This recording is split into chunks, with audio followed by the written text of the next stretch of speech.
C'est une perle de plus enfilée dans le collier des accords entre Israéliens et Palestiniens.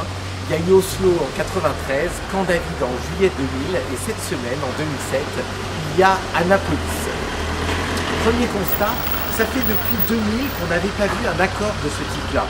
C'est peut-être même historique si effectivement fin 2008, comme il est prévu, un État palestinien est créé. Cependant, la lueur d'espoir s'essouffle vite. Certains en Israël parlent déjà de prérequis avant de pouvoir accepter la création de l'État palestinien. Et on repense à Camp David où la même photo de classe avait été faite.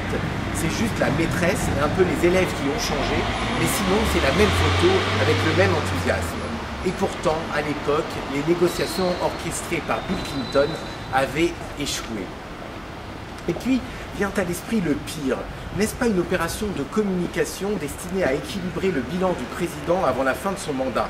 Après avoir allumé la poudrière en Irak, il calmerait le jeu en Israël en savant alchimiste du Moyen-Orient.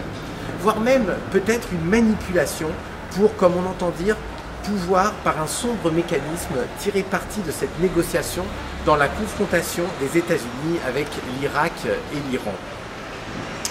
Ce que l'on voit sur les images, comme on l'a dit, c'est trois hommes ravigorés, pleins d'espoir.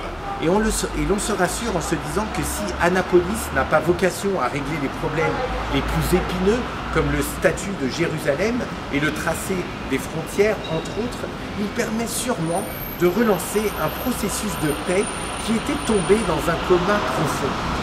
Kouchner, hier, lors des questions au gouvernement, faisait remarquer que dans la mesure où les deux parties étaient satisfaites, il fallait s'en réjouir et ne pas être plus royaliste que le roi.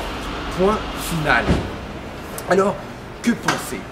Et là, on pense à l'Iran qui a déjà estimé la conférence vouée à l'échec et le Hamas qui a organisé dans son fief à Gaza une conférence du refus, rejetant par avance toute conclusion issue de la négociation. Donc c'est raté. C'était sûrement trop beau pour être vrai, cette histoire d'Annapolis. Mais finalement, ne faut-il pas considérer que la victoire se mesure, c'est un peu original, mais à la fréquence des moments où s'installe un espoir de solution. Et dans ce cas-là, Annapolis s'inscrit dans la lignée de la victoire à Camp David, 7 ans après. Camp David, Annapolis, peut-être des victoires dans la mesure où il relance momentanément l'espoir. Question de point de vue.